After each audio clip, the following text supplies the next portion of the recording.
الرجيم بسم الله الرحمن الرحيم كل نفس ذائقة الموت ثم إلينا ترجعون. وقال النبي صلى الله عليه وسلم بدأ الإسلام غريبا وسيعود كما بدأ فطوبى للغرباء الذين يصلحون ما أفسد الناس من سنتي من بعدي. وقال النبي صلى الله عليه وسلم شعبان شهري ورمضان شهر الله، شعبان المكفر ورمضان المطهر، أو كما قال النبي صلى الله عليه وسلم.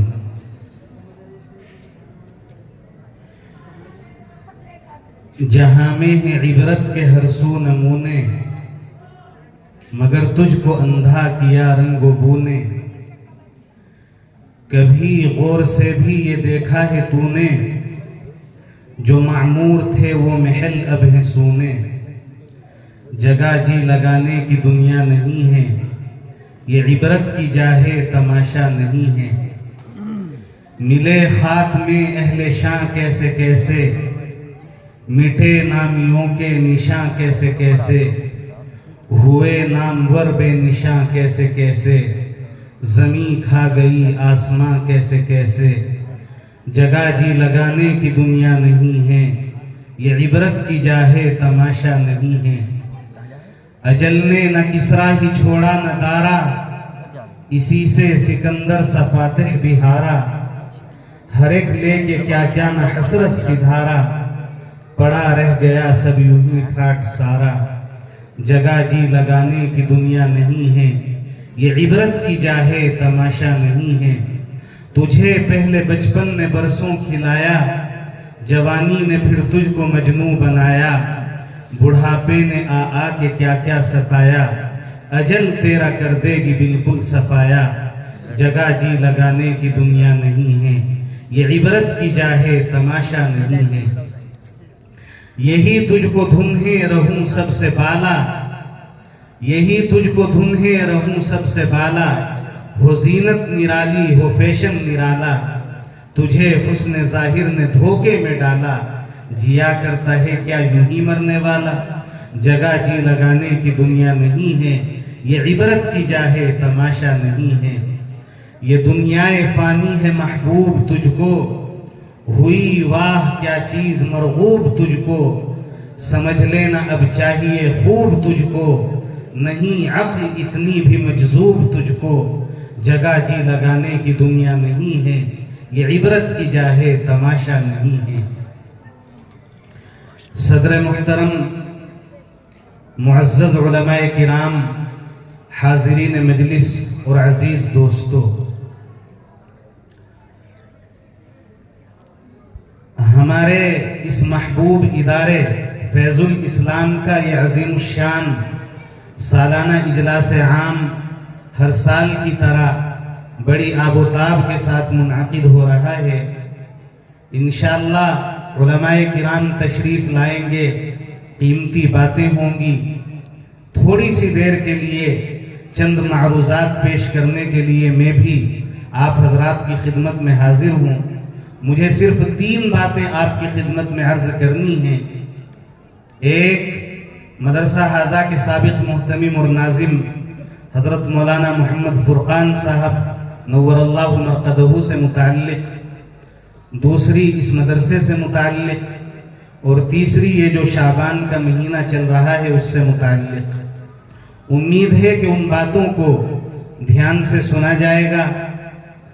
دعا کیجئے کہ اللہ تعالیٰ صحیح کہنے صحیح سننے اور ہم سب کو اس پر عمل کرنے کی توفیق عطا فرمائے. اگر ہمارے یہ بھائی جو سامنے کھڑے ہیں یہ ادھر تشریف لے آئیں، ادھر جگہ ہے، ادھر اسٹیج کے برابر میں، تو زیادہ بہتر ہوگا. آپ حضرات کھڑے کھڑے تھک جائیں گے. ماشاءاللہ یہاں جگہ موجود ہے. ویسے تو جس سلیقے کے ساتھ، جس سنجیدگی کے ساتھ، جس خاموشی اور سکون کے ساتھ آپ حضرات تشریف فرمائے ہیں، واقعی آپ سب کو داد دینے کو جی چاہتا ہے. ایسا بہت کم دیکھنے کو ملتا ہے کہ عشاء کی نماز کے متصلاً بعد اتنے سارے لوگ اور اتنے سکون سے آ کے بیٹھ جائیں۔ یقیناً یہ مدرسے سے آپ کی والہانہ وابستگی اور محبت کی بات ہے۔ سب سے پہلے میں یہ عرض کر دوں کہ میں کوئی اتنا بڑا عالم نہیں ہوں جتنا مولانا مسلم صاحب نے بہت سی باتیں میرے متعلق کہہ دی، وہ ان کی برادرانہ محبت ہے۔ اللہ تعالیٰ مجھے ان کے حسن ظن کے مطابق بنا دے۔ میری یہاں حاضری تو فقط اپنے استاد محترم جناب حافظ محمد یاسین صاحب دامت برکاتہم ناظم مدرسہ حاضہ کے حکم پر ہوئی ہے۔ جس طریقے سے آپ کے یہاں ایک لمبے عرصے تک حضرت مولانا فرقان صاحب نور اللہ مرقدہ نے خدمات انجام دی، اسی طریقے سے ہمارے گاؤں بجھولی میں مدرسہ باب العلوم میں حضرت والا کا بھی بڑا فیض ہے، اور بہت لمبے عرصے تک بڑی شفافیت کے ساتھ بہت محنت کے ساتھ حضرت نے بہت قیمتی اور وقیع خدمات انجام دی۔ ہم تو چھوٹے چھوٹے بچے تھے، قاعدہ لے کے جایا کرتے تھے، لوگ جاتے ہیں اپنے اپنے استاذوں کے پاس، کوئی کچھ پڑھتا ہے کوئی کچھ پڑھتا ہے، A for apple, B for bat, C for cat, D for dog, مگر ہم نے اللہ کا شکر ہے حضرت کے قدموں میں بیٹھ کر کے پڑھا، الف با تا سا، الف سے اللہ کو پہچان، با سے بڑوں کا کہنا مان، تا سے توبہ کر انسان، سا سے ثابت رکھ ایمان، جیم سے جنت، خا سے خیرات، ہا سے حضرت پر صلوات۔ ہم نے تو یہ چیزیں حضرت کی خدمت میں پڑھی ہیں، تو حضرت کا حکم تھا اس لیے حاضری ضروری تھی۔ دعا کیجئے کہ اللہ تبارک و تعالی مجھے اپنا سبق صحیح سنانے کی توفیق عطا فرمائے۔ سب سے پہلی بات، شعبان جو مہینہ چل رہا ہے اس کے تعلق سے آپ کی خدمت میں عرض کرنی ہے۔ ویسے تو سارے مہینے اللہ ہی کے بنائے ہوئے ہیں، چاہے شمسی نظام ہو یا قمری نظام ہو۔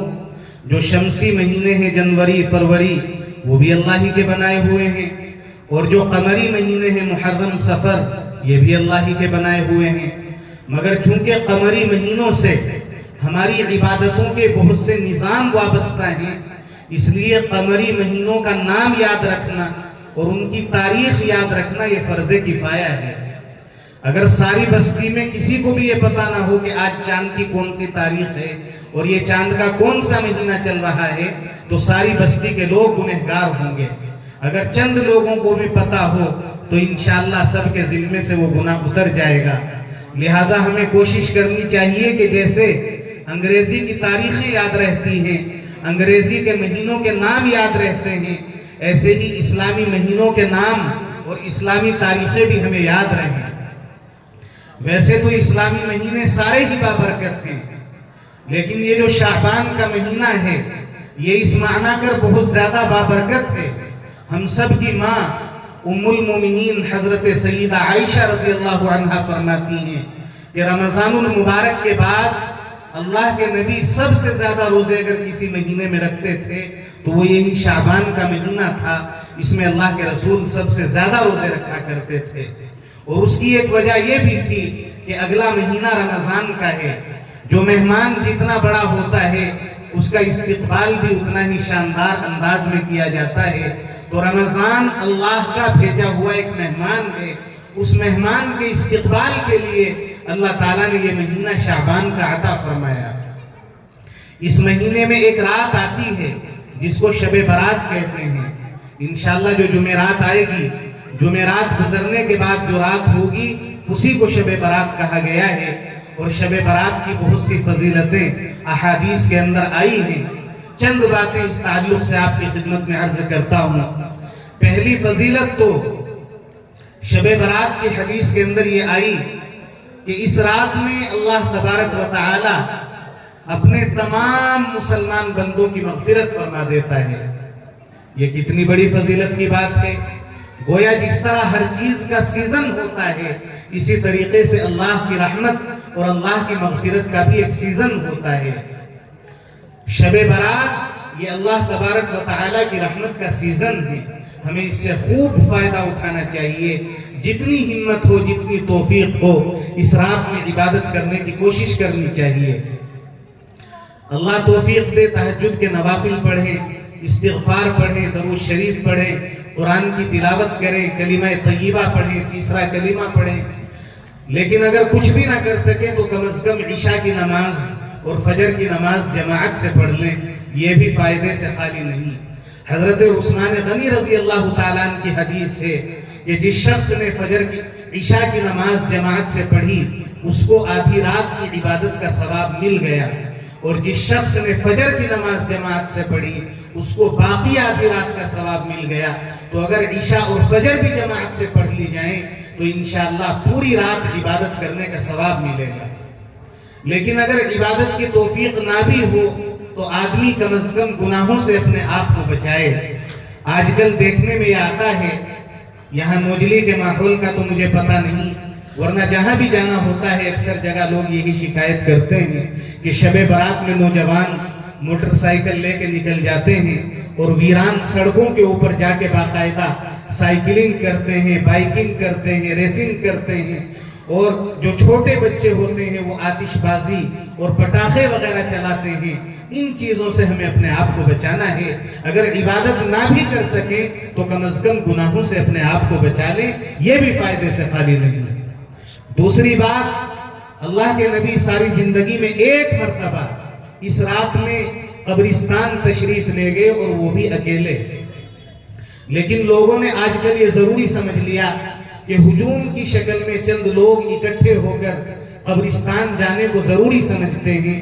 ایسا سمجھنا درست نہیں. اگر اتفاق سے کوئی چلا جائے تو اس میں کوئی حرج بھی نہیں، لیکن جماعتیں بنا کر کے جانا اور اس کو ضروری سمجھنا، اس کی کوئی گنجائش نہیں. تیسرا عمل جو اس مہینے سے تعلق رکھتا ہے کہ شب برات گزرنے کے بعد جو اگلا دن آتا ہے، یعنی جمعے کا دن جو آئے گا، اس کا روزہ رکھنا بھی مستحب ہے. لیکن یاد رکھیے کہ ایک مستحب عمل ہے، نہ فرض ہے نہ واجب ہے. اگر کوئی کسی وجہ سے روزہ نہ رکھ سکے تو اس پر کوئی گناہ نہیں. ہاں، جو نوجوان ہیں، باہمت ہے، تندرست ہیں، ان کو ہمت کرنی چاہیے اور رکھ لینا چاہیے. ایک مستحب عمل ہے. تو یہ تین چیزیں حدیث سے ثابت ہیں. ایک، اس رات میں حسب توفیق عبادت کرنا. دوسرے، اگر ہمت ہو اکیلے بغیر کسی کو بتائے اتفاقیہ قبرستان جا سکتے ہیں، ورنہ اپنے گھروں پہ بیٹھ کے بھی اپنے مرحومین کے لیے ایصال ثواب کر سکتے ہیں. اور تیسرے، اللہ توفیق دے تو روزہ رکھ لیا جائے اگلے دن کا. باقی اور کوئی چیز صحیح احادیث سے ثابت نہیں ہے. البتہ ایک بات جو ایک حدیث کے اندر آئی اور وہی مضمون سنانے کے لیے میں نے اس مضمون کو آپ کے سامنے شروع کیا کہ شب برات میں اللہ تعالیٰ اپنے تمام مسلم مرد اور عورتوں کی مغفرت فرما دیتا ہے. لیکن 4-5 بد نصیب ایسے ہیں جن کی اس مبارک رات میں مغفرت نہیں ہوتی اس وقت تک جب تک کہ وہ توبہ نہ کر لیں. پہلا شخص ہے مشرک. مشرک تو آپ جانتے ہی ہیں، اس کو کہتے ہیں جو اللہ کے ساتھ کسی کو عبادت میں شریک کرے. اللہ کا فضل ہے کہ ہم سب مسلمان گھرانوں میں پیدا ہوئے، اس لیے ہم شرک سے تو کسی نہ کسی درجے بچ ہی جاتے ہیں. لیکن پھر بھی ہمیں اپنے دل میں اس بات کو جگہ دینی چاہیے کہ جو کرتا ہے اللہ تبارک و تعالیٰ کرتا ہے. اللہ کے علاوہ کائنات کے اندر کوئی کچھ کرنے والا نہیں. عروج اللہ دیتا ہے، زوال اللہ دیتا ہے، مالدار اللہ بناتا ہے، فقیر اللہ بناتا ہے، علم کی دولت اللہ عطا کرتا ہے، جہالت بھی اللہ ہی کی طرف سے ہوتی ہے، عزت اللہ دیتا ہے، ذلت اللہ دیتا ہے، اولاد اللہ دیتا ہے، لڑکا اللہ دیتا ہے، لڑکی اللہ دیتا ہے. جس کو چاہتا ہے دونوں دے دیتا ہے، جس کو چاہتا ہے دونوں نہیں دیتا. تو کائنات کے اندر جو ہوا، جو ہو رہا ہے، جو ہوگا، وہ صرف اور صرف اور صرف اللہ کر رہا ہے. اسی کو ماننے کا نام ایمان ہے. اور جو اس کے خلاف اللہ کے ساتھ کسی کو بھی عبادت میں شریک کرے، کسی اور کو حاجت روا سمجھے، کسی اور کو مشکل کشا سمجھے، کسی اور کے سامنے جھولی پھیلائے، کسی اور کے سامنے ہاتھ اٹھا کر کے اپنی کوئی مراد مانگے، تو سمجھنا چاہیے کہ یہ آدمی شرک کے اندر مبتلا ہے. آج بہت سے ہمارے بھائی نادانی اور جہالت کی وجہ سے اللہ کی عبادت تو کرتے ہیں لیکن ساتھ ساتھ اپنی بہت سی مرادیں، اپنی بہت سی حاجتیں، اپنی بہت سی ضرورتیں غیر اللہ سے بھی مانگتے ہیں، اسی کا نام شرک ہے اور اس سے ہمیں اپنے آپ کو بچانا ہے۔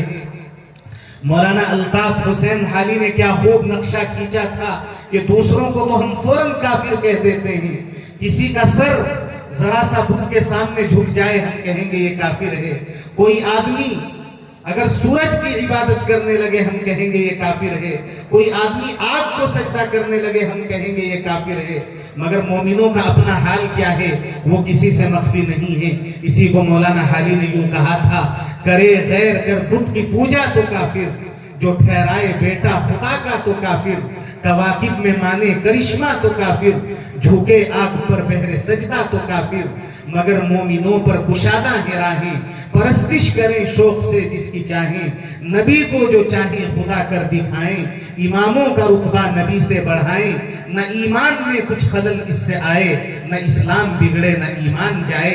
کہ جس طریقے سے وہ جا کر کے مندروں میں اپنا ماتھا ٹیکتے ہیں، اگر اسی طریقے سے ہم بھی جا کر کے مزاروں پہ اپنا ماتھا ٹیکنے لگیں تو ایمان سے بتلائیے کہ ان میں اور ہمارے میں کیا فرق باقی رہا۔ بے شک اللہ کے نیک بندے ہیں، ان کا واسطہ دے کر کے دعا مانگنے میں کوئی حرج نہیں، مگر حاجت روائی صرف اللہ کرتا ہے، مشکل کشائی صرف اللہ کرتا ہے، ضرورتوں کو پورا صرف اللہ کرتا ہے۔ یاد رکھیے شب برات کی مبارک رات میں بھی مشرک کی مغفرت نہیں ہوتی۔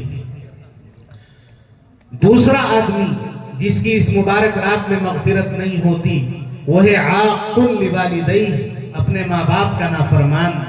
یہاں بڑی تعداد میں نوجوان بچے بھی بیٹھے ہیں، اللہ تعالیٰ نے ہمیں جو نعمتیں عطا فرمائی ہیں ان میں ایک بڑی اہم ترین نعمت اور بڑی عظیم ترین نعمت اگر کوئی ہے تو ماں باپ کی نعمت ہے۔ جیتے جی اس کی قدر نہیں ہوتی، لیکن جب باپ کا سایہ سر سے اٹھ جاتا ہے اس وقت پتہ چلتا ہے کہ آٹے دال کا بھاؤ کیا تھا۔ جب ماں چلی جاتی ہے اس وقت پتہ چلتا ہے کہ گھر کے اندر کتنی مشقتیں، کتنے غم، کتنے دکھ آتے تھے جنہیں ماں اپنے اوپر لے لیتی تھی، ہمیں تو پتہ بھی نہیں چلتا تھا۔ کسی کہنے والے نے کیا خوب انداز میں بات سمجھائی کہ جس طریقے سے نیم کا پیڑ ہوتا ہے، نیم کے پیڑ کے نیچے بیٹھ کے آپ کو سایہ محسوس ہوتا ہے اور دھوپ جو پڑتی ہے وہ پیڑ کے اوپر پڑتی ہے، اسی طریقے سے ماں باپ ہوتے ہیں کہ جب تک ماں باپ زندہ ہوتے ہیں ماں باپ کی شفقت کے گھنے سائے میں بیٹھ کر آپ کو مشقتوں کا احساس نہیں ہوتا، مگر جب ماں باپ چلے جاتے ہیں اس وقت پتہ چلتا ہے کہ ہمارے سر پہ غموں کا ایک پہاڑ دستک دینے کے لیے کھڑا ہوا ہے۔ تو ماں باپ کی قدر کریں، ماں باپ اللہ کی بڑی نعمت ہے۔ یاد رکھیے ماں باپ کی خدمت کرنا تو بہت بڑی عبادت ہے، ان کی مزاج شناسی، ان کے اوپر خرچ کرنا، ان کی بات ماننا، یہ تو بہت بڑی عبادت ہے۔ میرے اور آپ کے آقا، ساری کائنات کے آقا جناب محمد الرسول اللہ صلی اللہ علیہ وسلم نے فرمایا کہ ماں باپ کو تو دیکھنا بھی عبادت ہے۔ چار چیزیں ایسی ہیں جن کو دیکھنا عبادت ہے، ایک کعبے کو دیکھنا عبادت ہے، ایک نیک عالم کو دیکھنا عبادت ہے، ایک قرآن کو دیکھنا عبادت ہے، اور چوتھے ماں باپ کو دیکھنا عبادت ہے۔ ماں باپ چاہے گنہگار ہی کیوں نہ ہوں، لیکن اولاد اگر محبت بھری نظر سے ان کو دیکھ لے تو ان کو دیکھنے پر بھی ثواب ملے گا، اور چھوٹا موٹا ثواب نہیں۔ اللہ کے نبی نے فرمایا کہ ایک مرتبہ دیکھنے کے بدلے ایک مقبول حج کا ثواب ملتا ہے۔ مقبول حج کوئی آسان کام ہے؟ میں اپنے ساتھیوں سے کہا کرتا ہوں کہ پہلے لاکھوں روپے اکٹھے کرنے پڑتے ہیں، پاسپورٹ بنوانا پڑتا ہے، ویزا لگوانا پڑتا ہے، مکے میں جا کر کے کعبے کا طواف کرنا پڑتا ہے، صفا مروہ کی سعی کرنی پڑتی ہے، مینا میں جانا پڑتا ہے، مزدلفہ میں جانا پڑتا ہے، مدینہ شریف جانا پڑتا ہے۔ اس کے بعد بھی کوئی گارنٹی نہیں کہ حج قبول ہوا کہ نہیں ہوا، لیکن ماں باپ کو اگر آپ نے ایک مرتبہ محبت بھری نظر سے دیکھ لیا تو اللہ کے نبی فرماتے ہیں کہ مقبول حج کا ثواب مل گیا۔ اتنی بڑی نعمت آپ کے پاس ہے۔ افسوس ہے لوگ باہر جنت تلاش کرتے پھرتے ہیں اور جنت ان کے اپنے گھر میں موجود ہوتی۔ آج باپ ذرا سی بات کہتے نوجوان روٹ کے گھر سے نکل جاتا ہے، کبھی دھمکی دیتا ہے کہ اگر مجھے کچھ کہا گیا تو خودکشی کر لوں گا، مجھے کچھ کہا گیا تو زہر کھا کے اپنی جان دے دوں گا۔ مجھے کچھ کہا گیا تو ٹرین کی پٹری پہ لیٹ جاؤں گا. ایسی ایسی دھمکیاں بوڑھے ماں باپ کو نوجوان اولاد کی طرف سے. کتنی بڑی بدبختی کی بات. ارے وہ تمہارا باپ ہے, وہ تمہاری ماں ہے, اگر اس نے کچھ کہہ بھی دیا تو کیا آپ اس کی بات برداشت نہیں کر سکتے؟ دنیا جہان کے تانے برداشت کرتے ہو مگر ماں باپ کی طرف سے ایک کڑوا بول برداشت کرنے کو تیار نہیں. یہ نوجوانوں کے لیے بڑی بدبختی کی بات ہے. خوش نصیب ہے وہ نوجوان جو اپنے ماں باپ کو اللہ کی رحمت کا سایہ سمجھتے ہیں اس دنیا میں. ایک چھوٹا سا واقعہ یاد آتا ہے, اسے سنا کر کے اپنی بات کو آگے بڑھاؤں گا. آپ نے نام سنا ہوگا مجاہد آزادی حضرت مولانا عبید اللہ سندھی رحمت اللہ علیہ. بہت بڑے عالم گزرے ہیں مگر یہ پہلے مسلمان نہیں تھے بلکہ سکھ خاندان سے آتے تھے. اللہ نے ہدایت دی تو انہوں نے اسلام قبول کر لیا مگر ان کے ماں باپ نے اسلام قبول نہیں کیا. بھئی ماں باپ نے اسلام قبول کیا ہو یا نہ کیا ہو لیکن ماں باپ تو تھے وہ. حضرت کو اللہ نے توفیق دی, دارالعلوم دیوبند میں جا کر کے بہترین تعلیم حاصل کی, اپنے وقت کے بہت بڑے عالم بن گئے اور عالم بن کر کے باقاعدہ طلباء کو پڑھانے لگے. ایک مرتبہ کا واقعہ ہے کہ وہ اپنے طلباء کو حدیث شریف کا درس دے رہے تھے. ایک بوڑھی عورت آئی اور اس نے آ کر کے حضرت مولانا کے سر پہ جوتا نکال کر کے مارنا شروع کر دیا. ذرا غور کیجئے, میں آپ کا مہمان ہوں صرف چند گھنٹوں کے لیے. اگر خدا نہ خواستہ میرے ساتھ کوئی اس طریقے کی نازیبا حرکت کرے تو آپ اسے برداشت نہیں کریں گے, اس لیے کہ میں صرف تھوڑی دیر کے لیے آپ کا مہمان بنا. تو جو استاد ہوتا ہے, جو بچوں کو پڑھاتا ہے, طلباء کے دل میں اس کی کتنی عزت ہوتی ہوگی, لیکن طلباء کے سامنے ایک بوڑھی عورت ان کے استاد کے سر پہ جوتے مار رہی ہے اور وہ آرام سے بیٹھ کے جوتے کھا رہے ہیں بلکہ مسکرا رہے ہیں اور ان کے پیروں کی طرف دیکھ رہے ہیں. ایک طالب علم کو غصہ آ گیا, وہ کھڑا ہو گیا, کہنے لگا اے بوڑھی عورت, خبردار اگر ہمارے استاد کے اوپر ہاتھ اٹھایا. حضرت مولانا عبید اللہ سندھی نے کہا خبردار, آپ اپنی جگہ بیٹھ جائیے, یہ عورت جتنا مارنا چاہتی ہے مارنے دیجئے. بوڑھی جان تھی, کتنی دیر مار سکتی تھی, تھوڑی دیر اس نے چند جوتے مارے, تھک تھکا کے بیچاری خود ہی چلی گئی. اس کے جانے کے بعد ایک شاگرد نے ہمت کر کے پوچھ لیا کہ حضرت ہم آپ کے شاگرد ہیں, ہم آپ سے حدیث کا سبق پڑھ رہے تھے, ہماری آنکھوں کے سامنے ایک بوڑھی عورت آپ کو مار کے چلی گئی, آپ نے نہ خود کچھ کہا نہ ہمیں کچھ کہنے دیا, آخر پتا تو چلے ماجرا کیا ہے, یہ عورت ہے کون؟ حضرت مولانا عبید اللہ سندھی رحمت اللہ علیہ نے جو جواب دیا, سنو نوجلی کے غیور نوجوانوں اور اپنے ماں باپ کی قدر پہچانو. آج ہم تو جمعہ 8 دن ہوتے ہیں ہمیں پڑھتے ہوئے اور ماں باپ کو مسئلے بتانے شروع کر دیتے ہیں. اگر ہم کالج میں جانے لگیں پھر تو ماں باپ کو کچھ سمجھتے ہی نہیں, اور اگر چند پیسے بھی ہاتھ میں آ جائیں پھر تو کہاں کی ماں اور کہاں کا باپ. لیکن دیکھو یہ لوگ تھے زمین کا وقار. جب ان سے پوچھا گیا کہ کون ہے یہ عورت تو حضرت مولانا عبید اللہ سندھی نے کہا یہ تمہارے استاذ کو جنم دینے والی میری ماں ہے. اگرچہ اللہ نے مجھے ایمان کی ہدایت دے دی لیکن میری ماں کو ایمان کی ہدایت نہ مل سکی, وہ میری ماں ہے. دوسرے شاگرد نے پوچھا کہ چلیے حضرت یہ بات تو سمجھ میں آ گئی کہ یہ آپ کی ماں ہے, لیکن ایک بات سمجھ میں نہیں آئی, جب آپ کی ماں آپ کے سر پہ جوتے مار رہی تھی تو آپ نہ دائیں دیکھ رہے تھے نہ بائیں دیکھ رہے تھے, نہ شور مچا رہے تھے نہ اوپر دیکھ رہے تھے, بلکہ صرف اس کے پیروں میں دیکھ رہے تھے.